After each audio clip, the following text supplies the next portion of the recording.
Hi hello నమస్తే welcome to నేటి జాత్రి. నేను మీ శివ సుబ్రహ్మణ్యం. సో మేఘాల మీద కింద పైన కొట్టుకొని వాళ్ళు వీళ్ళు కొట్టుకొని మస్తు పెద్ద పెద్ద మాటలు అనుకొని బీఆర్ఎస్ను కాంగ్రెస్ అయితే మొత్తానికి నిన్న ఎలక్షన్ అయిపోయిందని అయినా ఎలక్షన్లు అయితే అయిపోయినాయి. ఇక రిజల్ట్ ఒక్కటే ఉన్నదని చెప్పి రిజల్ట్ కోసం వెయిట్ చేస్తూ ఉన్నారు.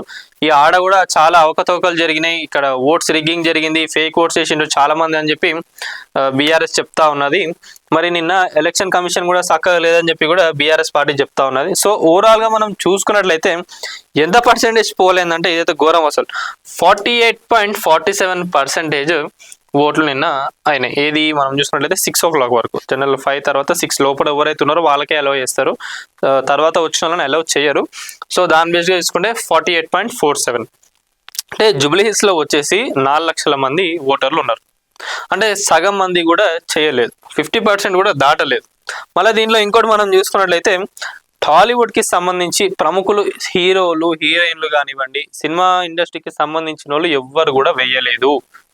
ఇవన్నీ ఓపెన్గా చెప్తున్నారు. అలా మనకు కనిపించింది సోషల్ మీడియాలో ఎవరు అంటే గోపిచంద్ గారును ఎస్ఎస్ రాజమౌళి గారు వాళ్ళ కుటుంబంతో వచ్చి వేసిండ్రు అంతే. ఎందుకు మనం గతంలో ఎలక్షన్స్ జరిగినప్పుడు హీరోలు వాళ్ళందరూ ఎట్లా వచ్చేదో మనకు తెలియదా, సెలబ్రిటీలు ఎట్లా వచ్చేదో మనకు తెలియదా, కానీ ఇక్కడ వాళ్ళు కూడా ఎవరు వాళ్ళ ఓట్స్ని యూజ్ చేసుకోలేదు.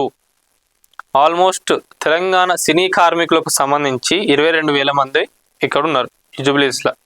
మరి వాళ్ళ సంగతి ఏందో అనేది కూడా తెలియదు. ఇక అదే అంటున్నా, ఏంటంటే టాలీవుడ్కి సంబంధించి చాలా మంది కూడా ఓట్లు వినియోగించుకోలేదని చెప్పి చెప్పడం జరుగుతున్నది. సో ఇది మొత్తానికి అయితే ఆర్వి కర్ణన్ గారు షేర్ చేసిండ్రు. మొత్తం 48.47% పోలైంది.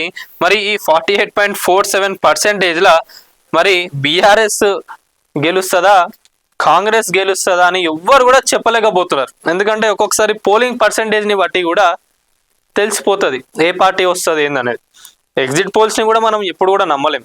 ఎగ్జిట్ పోల్స్ ఏదైనా కూడా జనాల పల్స్ ఎట్లుంది, వాళ్ళు ఆడ పోయి ఎవరికి ఓటేషన్ అని మీరు పైసలు ఇచ్చిన వానికి ఇన్ కేసు పైసలు ఇచ్చలేదా ఎవరికైనా, ఇప్పుడు మీకు పలానా మాకు బీఆర్ఎస్ పార్టీ ఇష్టం అని చెప్పిన వాళ్ళు కూడా లాస్ట్ మూమెంట్లో ఎవరికి ఓటు వేస్తారనేది కూడా చెప్పలేం. సో ఇన్ని బేసెస్ కూడా మనం చూసుకున్నాక మరి ఎలక్షన్ కౌంటింగ్ జరిగినాక ఏ పార్టీ అక్కడ గెలుస్తుంది అనేది కూడా చాలా మంది వెయిట్ చేస్తూ ఉన్నారు. సో ఈ ఫిగర్ ఏదైతే 48.47% ఉందో ఇదైతే నిజంగా ఘోరం.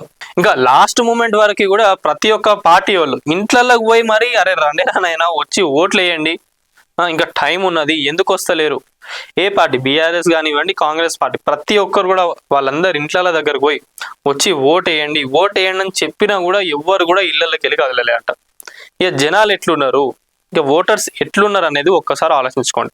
కానీ వీళ్ళకి మాత్రం అన్ని కావాలి, మళ్ళీ మాకు అది కావాలి ఇది కావాలని చెప్పి వచ్చి అడుగుతారు. కానీ వాళ్ళ నాయకుడిని ఎవరినైతే ఎంచుకోవాలో అనేది మాత్రం వాళ్ళకి అవసరం లేదు.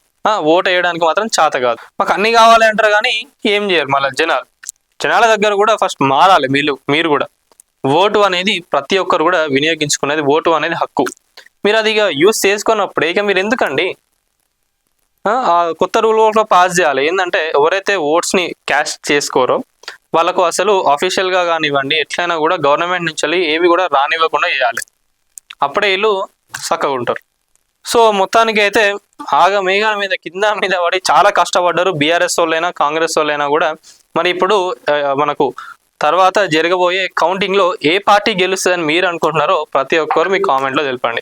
వీడియో చూస్తున్న వాళ్ళు ఎవరైతే ఉన్నారో ప్రతి ఒక్కరు వీడియోని లైక్ చేయండి, షేర్ చేయండి, కామెంట్ చేయండి, అట్లనే ఛానల్ని సబ్స్క్రైబ్ చేసుకోండి. Thank you.